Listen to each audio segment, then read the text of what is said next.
A NASCAR Crisis Causes an Outrage in the Fan Community. This presentation was prepared for the Marketing and Public Relations team of NASCAR, and this presentation was prepared by Nikki Edmondson. Public image is important to any and every organization, regardless of size. NASCAR took a hard hit on one Sunday afternoon when a public relations crisis came their way. First off, we're going to go over what exactly happened to NASCAR on this infamous day. William Bennett's theory of image repair discourse and crisis falls in line very well with what happened to NASCAR. First, we are going to look at how did NASCAR respond, or rather, how did they not respond? One thing that I would like for you to take away from this presentation is the fact that companies must understand that they have multiple audiences and need to tailor messages accordingly.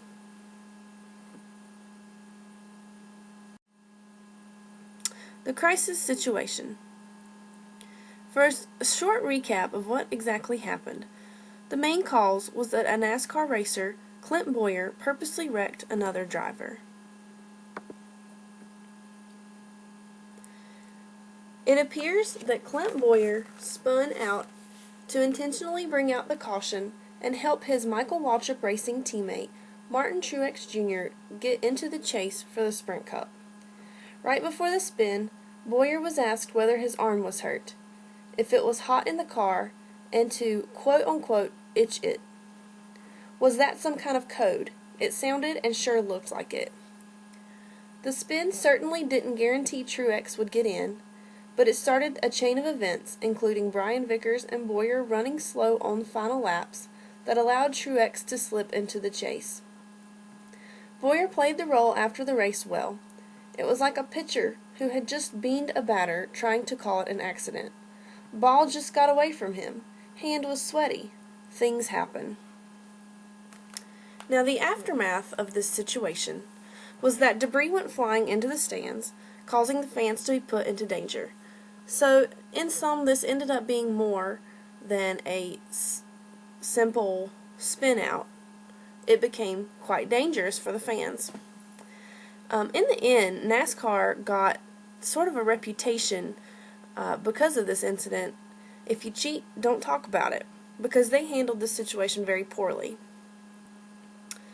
All of these disasters leads us to a NASCAR PR crisis. We have the injuries, unethical decisions, controversies on the track, and within the NASCAR office. This is ultimately, we have all of everything we need to make this a PR crisis. What went wrong with the response? First and foremost, NASCAR quietly hid from the situation. There was no mention of what happened, no apology, nothing.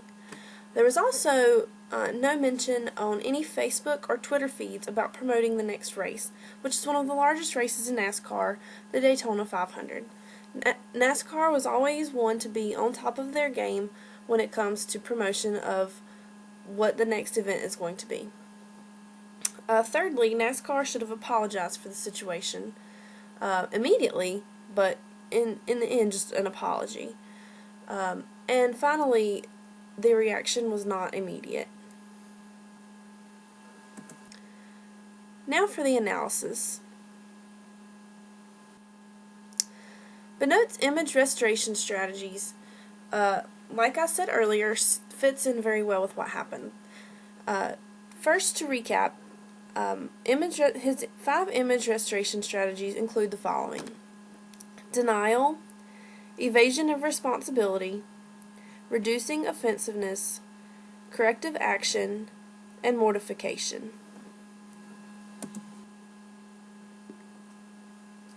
Now to look into how NASCAR's responses fit in with Bennett's strategies. We see denial in 2 ways. The first, the fact that NASCAR quietly hid from the situation, and the second, the fact that there was no mention of any social media for upcoming events. Evasion of responsibility is not seen. NASCAR never came out and said that this was an accident.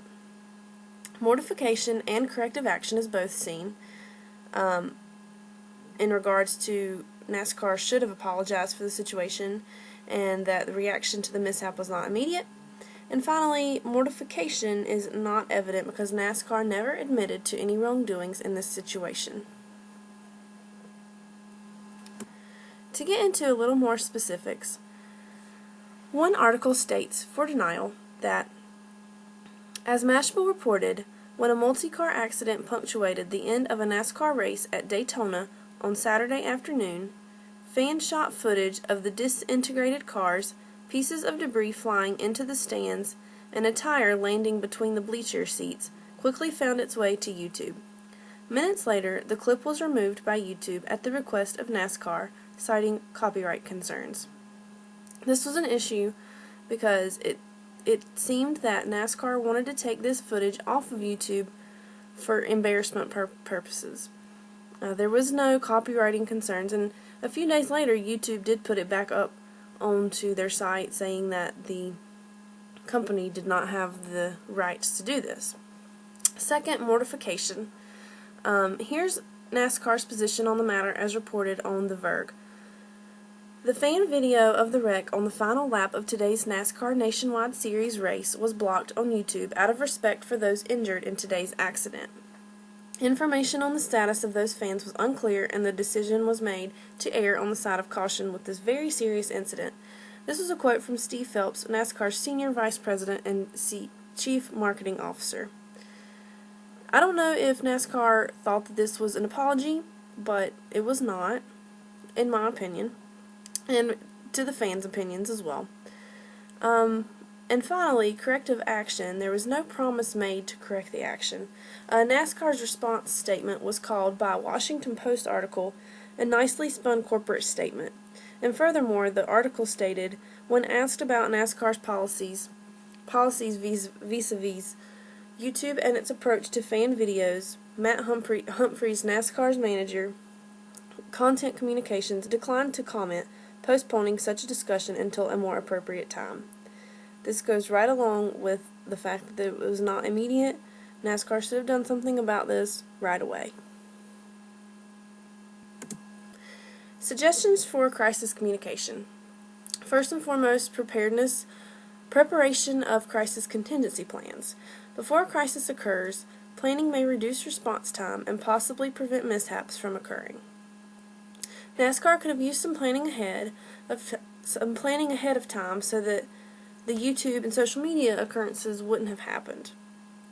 Putting a person in place to be in charge of a potential crisis is a good idea, and this person should also anticipate potential crisis and prepare contingency plans.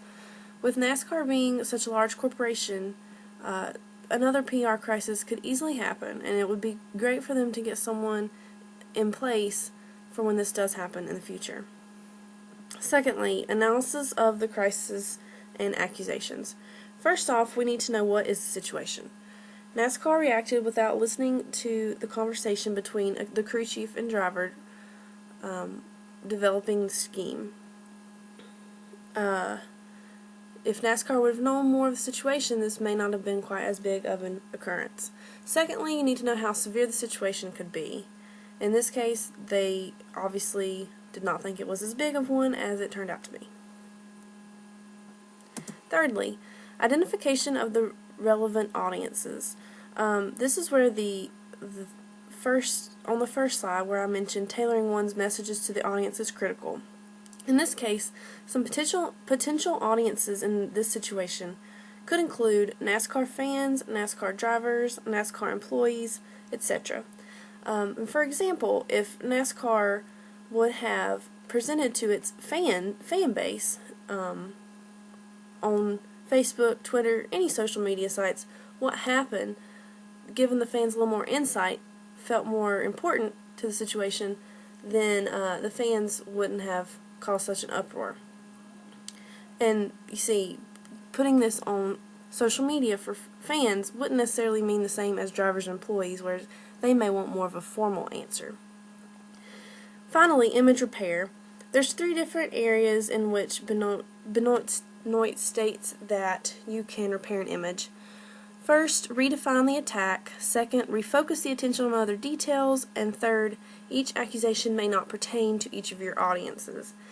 The last one goes a lot along with what I said previously about tailoring your message to the audience, because, for example, the fans or the drivers may not necessarily feel the need to know all the little details. They just want to know what their consequences are going to be. Whereas the fans love drama, they're going to want to know everything. Finally, a few takeaways for NASCAR. Training is going to be of utmost importance. It would be smart for NASCAR to invest in setting up a crisis triage team and have them properly trained. First and foremost, they need to teach them to never stay quiet when a situation like this occurs. That is the worst thing to do.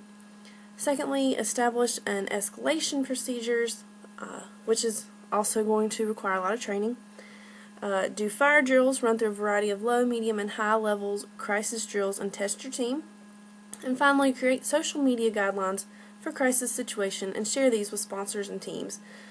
NASCAR is so big, so many teams, so many sponsors. It's very important to get some sort of guidelines in place for this. Here are my references, and thank you for your time.